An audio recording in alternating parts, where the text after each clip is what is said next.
Today I am going to be using my Instant Pot Duo to boil a dozen eggs. This is my favorite way to boil eggs, and we'll take a little tour of this while we're at it. Mine came with this awesome trivet, which we're going to be using for the eggs today. When you open it, you just turn it left side forward, so you're turning it counterclockwise, and then it lifts up. And then I really love that it has these handy little spots on the side to rest the lid, so you don't have to find a spot to drop a steamy lid. Comes with this inner pot. You never want to put anything inside the main base of it, only ever in the pot. And then pretty much everything you cook, you're just going to add a little bit of water and it does its magic. So we're going to go ahead and start by putting my trivet in. Move these handles to the side and let me get these eggs loaded. Alright, I've got my eggs in here. You can see that dozen eggs fits fabulously as one layer. If you wanted to, you could totally add another layer. It's all working through steam throughout the whole pot, so you could definitely do more. Now I'm going to go ahead and add in a cup of water.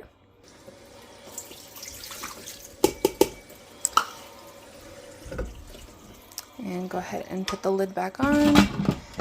It's going to start in this position where the close word here is directly in front, and then you turn it so that this is in the middle, this little arrow.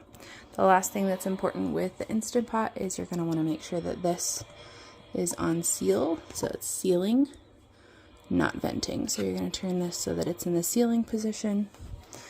And then for mine, I just do the pressure cook, and I bring the time down to 5 minutes. Okay, once you've got that set, it's actually going to start itself. I'm actually going to switch that to high pressure, so if you push it a second time, it switches the setting there. And back to 5 minutes. Okay, so I've got it on 5 minutes there. I love all the different settings that it's got. It's got soup and broth, meat and stew, bean chili, poultry. Slow cooking is an awesome option, so you can leave the lid off or on. You can use saute mode. I use this a ton. With the slow cook, you can use like a regular pot lid. I believe Instant Pot also sells those as well. Or you can just leave the venting off of your lid too. You can change the pressure level. If you just needed to like have something start a little bit later in the day, like say you are running some errands, you can delay the start. This is just cancel button to cancel whatever you're doing, keep warm. And then there's all these different settings as well. A lot of these basically do the same thing, but these are preset time and temperatures or pressure levels so that you can have the best results for those items. But here we are, just regular pressure cook, and I'm doing it for 5 minutes. The first thing it's going to do, it's going to stay on here as it's building up pressure. So once that builds up pressure, we'll come back and take a look at what that looks like. You'll notice it'll start to make a steaming sound as the pressure is building up.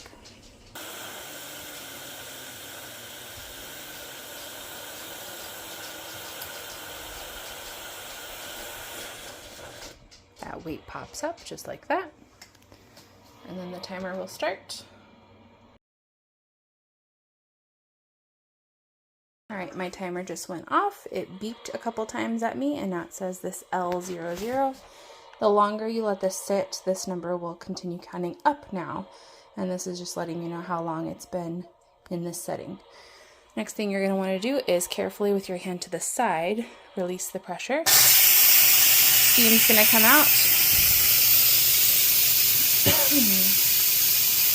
And then you're going to want to watch that weight there. When that weight falls back down, that's when we are ready to open the lid. Okay, that weight has dropped down, and now we can open the lid. Still going to be a little steam coming out there, but no pressure. And again, we can just stick the lid there. Any liquid that is in the lid will drop down into this ridge here, so you'll want to clean that from time to time. But there are my eggs. The next step is I'm going to go ahead and take these over to the sink. Some people say you need to do a full ice bath. I've found plenty of success with just running cold water on them until they are cooled off. So do whatever method works for you. But that was just 5 minutes in your Instant Pot. Go ahead and quick release it and get it into cold water, and I have found that it makes fantastic boiled eggs. Once you're finished, you'll want to wash the lid. I do both my lid and my main pot in the dishwasher. Again, if you need to, you can wipe out around this area. If you've got any like juices from soups or whatever that need to be cleaned up, this is just water, so it's not a big deal. But yep, so that's all you need to do for cleaning up. And then this cancel button will turn that off. And if you have your Instant Pot plugged in, it is always just going to say off or whatever setting it's on. If you want the screen to be empty, just unplug it. I usually keep mine on the counter unplugged.